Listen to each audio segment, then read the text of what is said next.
Ang titulo ng pelikula ay Chronicles of the Ghostly Tribe. Simulan na natin. Maraming beses sa paglipas ng mga taon, kakaibang bagay ang natagpuan sa China sa iba't ibang paghuhukay. Mula sa mga buto na hindi pag-ari ng anumang kilalang nilalang. Kahit na ang mga dinosaur, hanggang sa 1,000 taong gulang na mga katawan na buo pa rin ang balat at laman. Isa sa mga siyentipikong kasangkot ay si Professor Yang Xiaolin. Na noong 1978 ay pinasinayaan ang Post 749 sa Kunlun Mountains. Isang espesyal na pangkat na nakatuon sa partikular na pag-alam sa lihim sa likod ng lahat ng mahiwagang pagtuklas na ito. Taong 1979 na ngayon, at si Hubei ay isa sa maraming sundalong nagsusumikap sa paghuhukay. Nakakapagod ang trabaho at madalas siyang nahuhulog dahil sa sobrang pagod.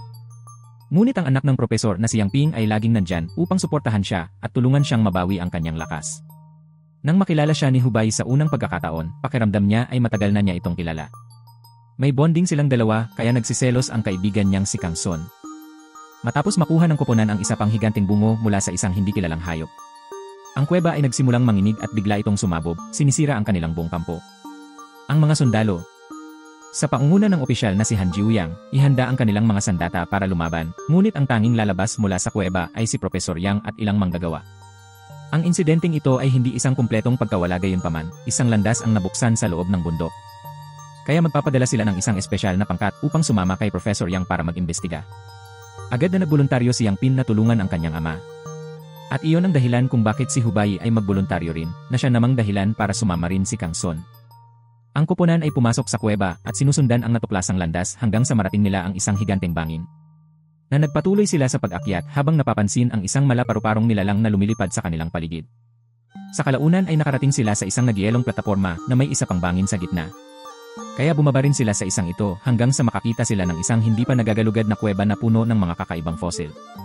Pagkaraan ng ilang sandali, nakahanap sila ng exit na lumalabas sa tapat na bundok mula sa pinasukan nila.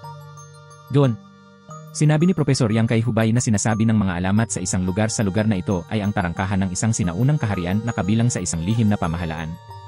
Ang kanilang chat ay biglang naputol nang ipaalam sa kanila ng ibang mga sundalo ang isang napakahalagang nahanap, isang napakalaking pawprint sa snow. Habang tinatapos ni Han at ng iba pang pangkat ang pag-install ng pinto sa pasukan ng bundok. Si Professor Yang at ang kanyang mga tauhan ay nagsimulang sumunod sa bakas ng mga pawprints upang mahanap ang halimaw na umalis sa kanila na talagang nasa malapit. Gayunpaman, ang mga nilalang na una nilang nahahanap. Ang mga maliliit na lumilipad na lalaki mula sa kuweba. Ngunit ngayon ay mas tinitigan nila sila, napapansin nilang hindi sila tulad ng paru-paro, kakaiba silang mga paniki. Walang mangyayari kapag napunta sila sa isang manggas.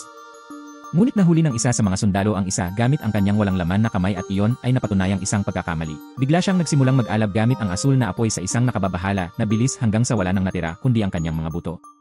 Hindi nagtagal ay napapaligiran na sila ng mga paniki na ito at nagsimulang bumaril ang mga sundalo para takutin sila, ngunit nawalan pa rin sila ng ilang lalaki sa apoy. Ang lahat ng mga putok ay nakakatakot sa higanting hayop at pinaalis ito. Ngunit ang biglaang mabigat na pagliko nito ay nagdudulot ng avalanche. Ang party ay nagsimulang tumakbo pababa ng bundok habang nilalamon ng snow ang marami sa mga sundalo. Ngunit darating ang punto na hindi na sila makapagpatuloy, may bangin sa harapan nila. Wala silang ibang pagpipilian kundi tumalon. Ngunit bago gawin ito, itinatali ni Professor Yang si Hubei at ang kanyang anak na babae. Nahulog ang pares at ang kanilang lubid ay naipit sa isang piraso ng yelo. At pagkatapos ng palipat-lipat sa gilid ng 2 beses, ang alitan ay naputol ang lubid at silang dalawa ay nahuhulog. Kahit ilang buwan na ang lumipas habang natutulog sa tren. Hindi maintindihan ni Hubei kung paano siya nakaligtas sa taglagas na yon. Lalo na pagkatapos na mawalan ng mas maraming lalaki na napatay sa pamamagitan ng pagtaman ng ulo o pagsasaksakin ng yelo. Kapag nagising siya sa ilalim ng kalaliman. 4 na lang na miyembro ng partido ang natitira, Hubei, Professor Yang, Yang Ping, at Kang Son. Matapos makuha ang pinakamaraming nahulog na supply hanggat maaari. Ang napakaliit na koponan na yon ay nagsisindi ng ilang sulo at nagpatuloy sa kanilang paggalugad. Nakarating sila sa isang malaking kuweba na may mataas na tor sa loob na napapalibutan ng mga guho ng gusali na tinawag ni Professor Yang na sagradong palasyo ng Kunlun. Ang tor ay sinasabing may 9 na antas kung saan ang mga demonyong nilalang ay tinatakan. At ito ang hinahanap ni Professor Yang sa lahat ng oras na ito. Lumuhod siya bilang tanda ng paggalang pagkatapos ay nagsisindi ng kandila na naghihintay sa isang uri ng altar. Na lumilikha ng kakaiba. Mataas na apoy na nagiging sanhi ng paglitaw ng isang grupo ng mga paniki at pinalibutan ang tore ng pulang kinang. Naniniwala si Professor Yang na mabubuksan ni Hubei at ng kanyang anak ang pinto ng Tor, kaya pinadala niya sila. At kapag sila ay naglalakad na magkahawak kamay, Ang teorya ng propesor ay nagpapakita na totoo, ang pinto ay bumukas at nagsimulang kumikinang habang ang isang liwanag ay lumilitaw sa tuktok ng Thor. Pagpapatawag ng isang grupo ng mga espiritu na pumupuno sa silid. Ngunit ang lahat ng ito ay biglang nawala nang patayin ni Kang Sun ang kandila. Hindi gusto ang ideya ng pagbubukas ng mga pintuan ng Diablo. Nagsisimula ng gumuho ang kuweba kaya't ang grupo ay lumalakad bago sila maabot ng mga bato o mga paniki na humahabol sa kanila ngayon. Isinakripisyo ni Kang Sun ang kanyang sarili at nanatili sa likuran upang magsilbing pain. Pinapatay ng asul na apoy ng mga paniki at inilabas ang isang grupo ng mga ito kapag sumabog ang kanyang katawan. Mayroon pa ring isang grupo ng mga paniki na libre kahit na. At hinahabol nila ang natitirang trio na kahit papaano ay naglagay ng ilang distansya sa pagitan nila. Nakahanap sila ng labasan ngunit hindi na sila makakarating pa, dinadala sila nito sa isang mataas na gilid sa likod ng isang talon. Naabutan ng mga paniki at habang sinusubukan ni Hubei na labanan sila gamit ang isang sulo, nagawa nilang kagatin siya at mag-apoy sa kanyang balikat. Itinulak siya ni Yang Ping sa gilid kaya nahulog siya sa tubig para patayin ang apoy. At siya at ang kanyang ama ay mabilis na sumunod. Naghanap sina Hubei at Yang Ping sa ilalim ng tubig, ngunit mabilis na pinaghiwalay ng isa pang higanting nilalang na parang dinosaur na kumukuha kay Yang Ping sa bibig nito at inilayo siya. Nawasak, lumangoy si Hubei at bumalik sa base sa ilalim ng nagyelong temperatura. Ang paso sa kanyang balikat ay inaalagaan habang sinasabi sa kanya ng opisyal na si Han na natagpuan nila ang lahat ng katawan ng partido maliban kay Yang Ping at sa propesor, si Hubei ang tanging nakaligtas. Nagpasya siyang umalis sa buhay na ito at bumalik sa bahay. Ngunit sa pagsakay sa tren, patuloy niyang iniisip si Kang Sun na kasama niya at binigo ang sarili kapag nawala ang ilusyon. Si Hubei ay lumabas sa isang istasyon ng tren malapit sa kanayunan at sinundo ng kanyang bagong amo na si Air Wang na hindi alam na hinahanap siya ng opisyal na si Han at ng scientist na si Chen Dong. Ang taon ay 1982 ngayon at si Hubei ay nagsimulang magtrabaho sa Enye. Ang silid aklatan ni Wang na gumagawa para sa isang napakapayapa na buhay. Kapag sabay silang magtanghalian, si Enye. Dinala siya ni Wang sa isang lokal na restaurant kung saan nabigla si Hubei na muling makasama ang kaibigang si Wang Kaixuan na nagtatrabaho doon bilang isang entertainer. Hinala ni Hubei na sinasadya siyang dinala ni Enye Wang doon. Habang nagtatrabaho sa library, nakahanap si Hubei ng isang libro ng pananaliksik ni Professor Yang na may kasamang isang paglalarawan ng Demon Tower. Napagtanto na ang pagbubukas ay palaging layunin ng Professor. At noon pa man ay alam na niyang magagawa ito ni Hubei at Yang Ping, kaya naman sinubukan niyang panatilihing magkasama at ligtas ang mga ito. Samantala, sa post 749, natagpuan ng mga explorer ang isang kabaong na may buhay na babae sa loob na kamukha ni Yang Ping ngunit tinatawag ang kanyang sarili na Shirley. Siya ay tila may ilang mahiwagang kapangyarihan na hindi niya makontrol ngunit walang alaala kay Yang Ping. Kaya sa ngayon, pananatilihin nila siyang nakalock at patuloy na binabantayan habang nag-aalok sila ng paggamot sa kanya. Bumalik sa Hubei. Patuloy niyang tinatanggap ang mga libro ni Professor Yang sa library na may mga tiyak na pahina na minarkahan para sa kanya. Sa suporta ni Wang Kaixuan, nahuhumaling siya sa mga alamat na ito at gumugugol ng ilang buwan sa pag-aaral ng mga ito, tinutulungan siyang maunawaan ang totoong kwento sa likod ng mga ito. Dati mayroong isang humanoid na lahi mula sa mundo ng demonyo na ang mga ninuno ay nagmula sa Saturn. Sila ang kahalili ng demonyo at ng tao at ang Thor ang kanilang pamana. Dapat ay may mga bantay na nagpoprotekta sa Thor. Ngunit 10,000 taon na ang nakalilipas, ang lahi na ito ay nawala sa Earth dahil ang mga tao sa wakas ay humiwalay sa kontrol ng mga demonyo. May mga tanong na hindi pa rin niya mahanapan ng kasagutan.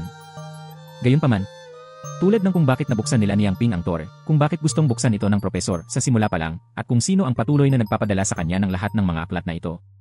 Pagkalipas ng 3 taon, noong 1985, nabigla ang opisyal na si Han nang malaman na natagpuan ng kanyang kuponan si Professor Yang na buhay sa kabundukan na nagtatago sa loob ng isang kuweba. Samantala, sa kanlurang China, ang Oil City ay nasa ilalim ng pag-atake ng mahiwagang higanteng mga hayop. Sinisira nila ang lahat sa kanilang landas, walang iniwan kundi mga guho. Sinabi ni Professor Yang kay Han na ito ang kinahinatnan ng pagbukas ng Thor. Kaya pumunta siya sa lugar para mag-imbestiga. Ang pangyayaring ito ay tila nagising sa peklat sa balikat ni Hubei, na nagsisimulang gumugulo sa kanya ng madalas. At ang kanyang pagbisita sa doktor ay nagdudulot sa kanya na lumitaw sa system na nagbibigay ng kanyang lokasyon kay Han. Isang hapon, ang pananakit ng balikat ay lalong tumitindi na bigla itong nagsindi ng apoy sa likod ni Hubei. At nagsimula siyang magpakita ng sarili niyang kapangyarihan na ginagawang lumutang ang bawat piraso ng Webless sa library. Si Emre. Lumilitaw si Wang. Tinatrato ito na parang natural at ipinapaliwanag na dahil sa pag-atake ng paniki, ang dugo ni Hubei ay nahawahan ng puwersa ng demonyo na ngayon ay nagbibigay sa kanya ng mga kapangyarihan ngunit maaaring makalagkad sa kanya sa impyerno. Hindi maintindihan ni Hubei kung paano sinabi ni Emre. Alam ni Wang ang lahat ng ito, kaya ginagamit niya ang sarili niyang kapangyarihan para gawing lumang libingan ang aklatan at ihayag na siya ang tagapagtanggol ni Prinsipe Yi ng bansang Shaolin. May mga espiritong tagapagtanggol din dito na parang bumalik sa Thor. Kabilang ang kay Kang Sun. Si Emre. Ipinaliwanag ni Want na si Prinsipe Yi ang hinalinhan ni Hubei at siya ang nanguna sa sangkatauhan laban sa advanced na teknolohiyang lahi ng demonyo na sumakop sa Earth. Ginamit ni Prinsipe Yi ang kanyang sariling katawan upang isil ang Thor. At karamihan sa mga demonyo ay umalis sa planeta, bagamat ang ilan sa kanila ay nagtago at nag-anyong tao, maging hanggang sa pagpapakasal sa mga tao mismo. Gusto nila si Hubei dahil bilang isang inapo. Siya lang ang makakapagbukas ng Thor at makapagpapalaya muli sa mga demonyo. Sa post 749, galit na galit ang opisyal na si Han nang malaman na nawala sa kanyang koponan si Professor Yang. Ngunit ang ilang mga biglaang balita ay nagpabago sa kanyang kalooban para sa mas mahusay. Si Shirley ay nagising at sinabing bumalik na ang kanyang mga alaala, kaya gusto niyang hanapin ang kanyang ama kasama si Hubei. Naglalakbay si Han sa silid aklatan upang kunin siya. Ngunit tumanggi si Hubei na bumalik sa pagkilos pagkatapos makita ang napakaraming kamatayan sa huling misyon. Gayunpaman, mabilis siyang nagbago ng isip. Nang malaman niya ang tungkol kay Shirley dahil miss na miss niya si Yang Ping. Si Emre. Iniisip ni Wang na masamang ideya para sa kanya na pumunta kapag gusto siyang hulihin ng mga demonyo upang muling buksan ang Thor. Ngunit nais ni Hubei na maunawaan kung paano muling nabuhay si Yang Ping. At ngayon ang mga espiritu ng hayop ay umaatake din sa puntod ng prinsipe, kaya may kailangang gawin tungkol dito sa pinagmulan. Umalis si Hubei sa library kasama si Wang Kaizuan na gustong tumulong. Naglalakbay sila sa Northern China kung saan nakilala nila ang pangkat na hahanapin ang Professor Chen Dong, isang babaeng tinatawag na Cao Weiwei, isang grupo ng mga sundalo, at syempre, si Shirley. Hindi mapigilan ni Hubei ang pag-iyak nang makita siyang muli. Ngunit habang naaalala niya ang kanyang pangalan, medyo malamig ang kinikilos niya sa kanya at iginiit na tawagin siyang Shirley sa halip na Yang Ping. Ang pangkat ay naglalakbay sa disyerto gamit ang mga kamelyo. Pagkatapos ng ilang araw ng kapayapaan, bigla nilang nasumpungan ang kanilang mga sarili sa isang sandstorm, kaya mabilis silang sumakay upang iwanan ito. Mayroong isang maliit na detalye na hindi nila napapansin bagaman. Ang tanging dahilan kung bakit hindi na sila sinusundan ng sandstorm ay ang pagtawid nila sa isang hindi magagapi na force shield na pumipigil sa bagyo habang papasok sila sa mga guho ng Oil City. Sa sandaling bumaba sila sa isang ligtas na lugar, napagtanto nila na talagang nawalan sila ng ilang lalaki sa kanilang pagtakas, kabilang si Wang Kaizuan. Ang pangalawang pangkat na ito ay nasa gitna pa rin ng disyerto na wala ang kanilang mga kamelyo. Kaya sinusubukan nilang maabot ang balon na nakita nila sa malayo ng biglang. Inatake sila ng isa sa mga demonyong nilalang na ito. Naghiwalay sila habang tumatakbo. At pinatay ng demonyo ang isa sa mga sundalo habang ang iba sa grupo ay nakarating sa well site para lamang makahanap ng pangalawang demonyo doon. Pinapatay ng demonyong ito ang lahat ng lalaki maliban kay Wang Kaizuan at isang kaibigan na nakahanap ng bisikleta at pumunta sa Oil City upang muling makasama ang natitirang bahagi ng koponan, na naggalugad sa paligid at walang nakita kundi mga guho at katawan. Narinig ang tungkol sa mga demonyo. Gustong umalis ni Hubei para maiwasan ang isa pang patayan tulad ng nangyari noong nakaraang panahon sa kabundukan. Ngunit gusto ni Chen Dong at Shirley na manatili at tapusin ang kanilang misyon. Walang gaanong oras para pag-usapan ito. Dahil nahanap sila ng mga demonyo at dapat na maghanda ang koponan sa pakikipaglaban. Inarmasan nila ang kanilang sarili at binaril ang unang halimaw. Sa pag-iisip na nagawa nilang patayin ito, pagkatapos ay hinabol nila ang pangalawa. Nang lumingon sila, wala na ang una. Habang ang koponan ay nakikipaglaban sa mga hayop, tumakbo si Shirley para pumasok sa isang abandonadong paaralan at sinundan siya ni Hubei doon.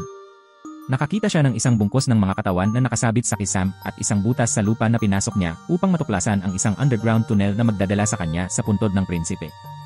May demonyo rin doon na nagtulak kay Hubei at nanakit sa kanya, ngunit bago pa ito makalayo, nagpakita si Shirley at pinaamo ito, kaya napaalis ito.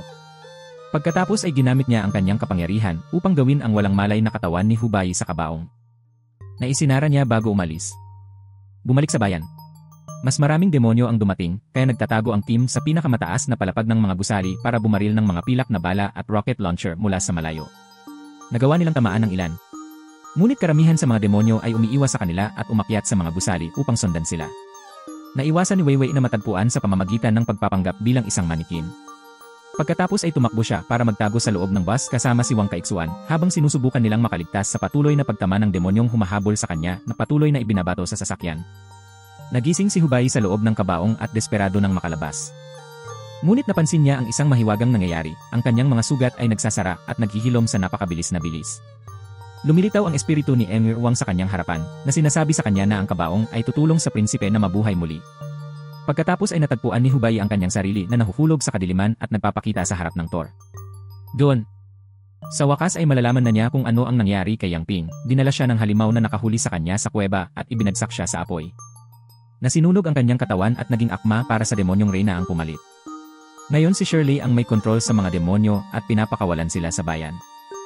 Matapos mawala ang halimaw, lumapit si Hubei sa Thor upang kausapin ang espiritu ng reyna. Nalaman na si Yang Ping ang ibang taong maaaring magbukas ng pinto dahil inapo niya ito.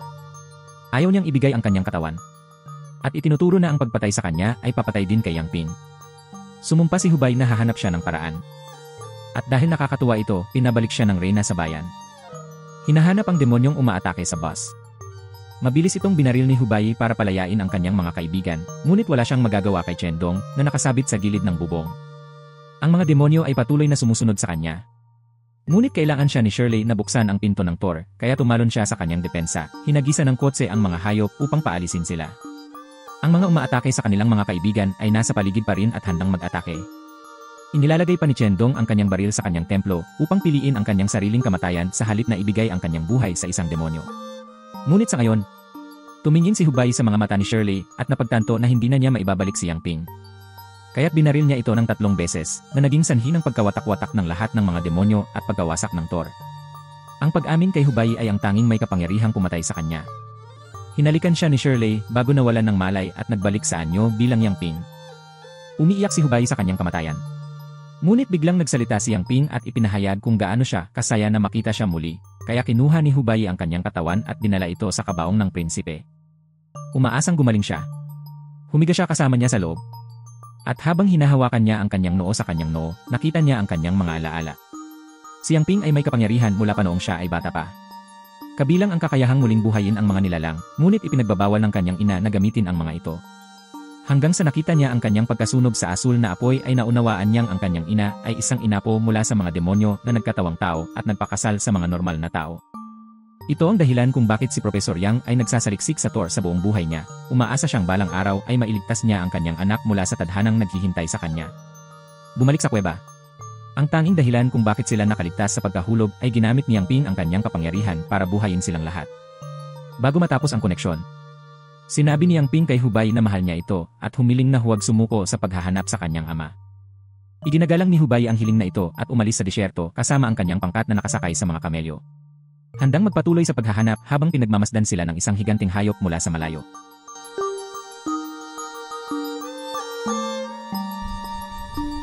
Kaibigan ha, huwag kalimutang mag-like, mag-subscribe at pakipindot na rin ang bell.